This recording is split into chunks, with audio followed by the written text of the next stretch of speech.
द्राक्ष बागायतदार बंधूंनो, SSN व्हरायटीचा हा साधारण 25 दिवस पूर्ण झालेला प्लॉट आपण या ठिकाणी पाहू शकता। एप्रिल छाटणीचं नियोजन चांगल्या प्रकारे झाल्यामुळे आज रोजी द्राक्ष झाडांवरती प्रति द्राक्ष झाड 40 ते 50 आणि त्याही पेक्षा कुठे कुठे पुढे अशी घड संख्या या प्लॉटवरती आपल्याला पाहायला भेटत आहे। उत्कृष्टपणे आजपर्यंतचं नियोजन या प्लॉटचं झालेलं आहे। अजूनही डाउनीचा कुठेही स्पॉट इथे दिसत नाही। पुढे या प्रकारेच आमचं या प्लॉटवरचं काम चालू असेल। यापैकीच हा एक उत्कृष्ट प्लॉटमधील SSN व्हरायटीचा सुशील सुरोशे या शेतकऱ्यांचा हा प्लॉट आपण पाहू शकता।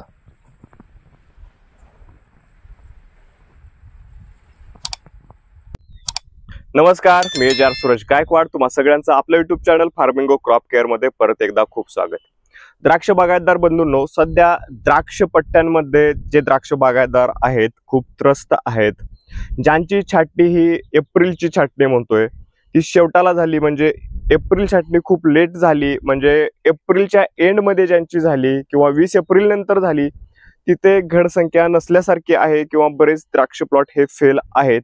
पण मार्च मध्ये ज्यांनी लवकर बागा हार्वेस्ट करून आटोपल्या आणि छाटणीचं नियोजन लवकर केलं, स्प्राउटिंग लवकर केली आणि आवश्यक तो सूर्यप्रकाश घडांच्या काडीच्या डोळ्यांना भेटला, जो डिग्री डेज आपल्याला सूर्यप्रकाश लागायचा होता तो ज्यांना भेटला, म्हणजे त्या 20 ते 40 दिवसा 40 ते 60 दिवसाचा जो काळ आहे जिथं आपल्याला प्रखर सूर्यप्रकाशाची चांगली गरज असते आणि गर्भनिर्मिती सूक्ष्म घड निर्मिती काडीच्या डोळ्यामध्ये करून घेण्याचा जो काळ आहे तिथे ज्यांचं नियोजन चांगलं झालं त्या द्राक्ष बागायतदारांच्या द्राक्ष बागा ह्या अतिशय उत्कृष्ट आहेत।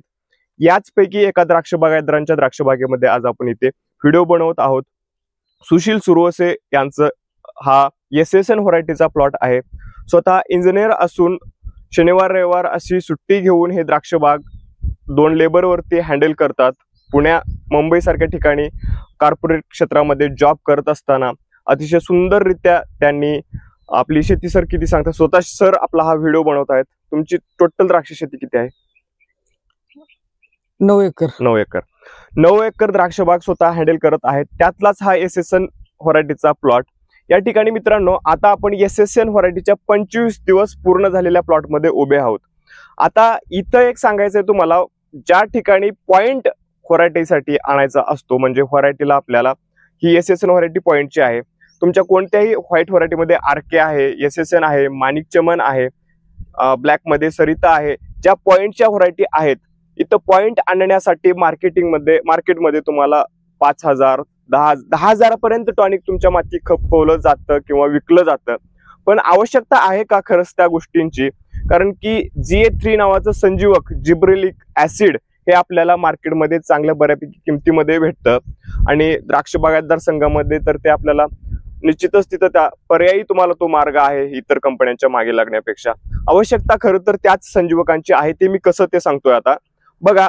ज्यावेळेस आपल्याला 30 दिवसानंतर काही ठिकाणी प्रीब्लूम अवस्था संपते आणि फुलवरा 10%, 50%, 100% या प्रकारची अवस्था, म्हणजे 30 ते 40 दिवसाच्या दरम्यानची अवस्था आहे। पॉइंटसाठी सगळ्यात महत्वाचं औषध जर कोणतं असेल तर त्या ठिकाणी द्राक्ष घडावरती मोजून मणी असणं, म्हणजे द्राक्ष घडाची मण्यांची विरळणी त्या टप्प्यामध्ये करून घेणं हे खूप महत्वाचं औषध आहे। जितके मणी द्राक्ष घडावरती कमी असतील तितका तुमचा मण्याची साईज, मण्याचा पॉइंट हा आकर्षकपणे येणार आहे। तिथंच झिंक हे अन्नद्रव्य आपल्याला याच पॉइंटसाठी मदत करणारं असतं। ते झिंक फुलवरा अवस्थेतल्या GA मध्ये आपण देऊ शकता। त्याचबरोबर मित्रांनो, सगळ्यात महत्वाचा कळीचा जो मुद्दा आहे, पॉइंट येण्यासाठी GA कसं काम करतं? GA तर तुम्हाला माहितीच आहे, ते पेशी विभाजन किंवा पेशी लांबट करण्यासाठी तुम्हाला त्या संजीवकाचा उपयोग होतच असतो। पण त्या पट्ट्यामध्ये जे अबॉर्शन करायचं आहे, फ्लॉवरचं फुलांचं अबॉर्शन करून फुल ड्रॉप करण्याचं जे काम करतं ते GA करतं। म्हणून साठी 10 ppm, 15 ppm, 25 ppm अशी टप्प्याटप्प्याने किंवा 20 ppm असा जो आपला टप्पा असतो फ्लो, 30 दिवसापासून 40 दिवसापर्यंत जे GA आपले तिथे टॉप लेवलचे गेले तर तिथं बऱ्यापैकी आपल्याला मण्यांची गळ करून घेता येते। पण इथं अपवाद आणि टीप मी तुम्हाला सांगतोय, आभाळी वातावरण, क्लायमॅटिक चेंज असलेलं वातावरण, पावसाळी वातावरण जर तिथं तुम्हाला लागलं किंवा दवधुक्याचं वातावरण लागलं तर तिथं आंतरप्रवाही बुरशीनाशक इन्फ्यूज या औषधासोबत आपण घेऊ शकता. पेनिट्रेट करतं ते औषध, म्हणजे तुमचं एखादं आंतरप्रवाही बुरशीनाशक आहे, ॲग्रेसिव्ह आहे, मॅरिओन आहे, यासारखी औषधं पेनिट्रेट करून लागू करण्याचं काम ते करतं. हे एक आपण गोष्ट तिथं लक्षात ठेवली पाहिजे. आता पुढे या जीए फवारणीनंतर बघा हे काय करतं, जीए आपल्या फ्लावरचं ऑपरेशन करतं. थोडक्यात मराठी भाषेत सांगायचं म्हणलं तर परागीभवनाची जी क्रिया फुलांमध्ये होते ती जाग्यावरती थांबवून आहे तो मणी ड्रॉप करण्याचं, गाळून टाकण्याचं काम जीएच्या फवारणीमुळे तिथं होतं आणि तिथे नॅचरली नैसर्गिक गळ मण्यांची आपल्याला भेटते आणि थिनिंग करण्याची देखील पुढे काही जणांना गरज पडत नाही, ज्यांचे जीए हे प्रॉपरली गेलेले असतात. हा त्या GA3चा फायदा आपल्याला तिथे होतो. आणि मार्केटमध्ये तुम्हाला पुढे ज्या वेळेस ESS नावाची जी मशीन आहे, अतिशय उत्तम ESS मशीन किंवा चिमा मशीन आपण तिथं स्प्रेसाठी वापरतो, पहिला टिपिंगचा स्प्रे म्हणून, तिथं आपल्याला 10,000चा स्प्रे आपला जातो आणि मशीनच्या भाड्याचे पैसे वेगळेच. पण तिथे जर तुमचं प्रॉपरली GA 40 ते 50 ppm या प्रमाणात आणि त्यासोबत एखादं स्वस्तातलं टॉनिक कोणतंही आणि झिंक हे अन्नद्रव्य आपण तिथं वापरू शकता. झिंक हे ऑक्सिजन लेवलसाठी बऱ्यापैकी मण्यातल्या काम करतं आणि तिथे आंगचा पॉइंट आपल्याला तिथे त्या व्हरायटीतच आहे.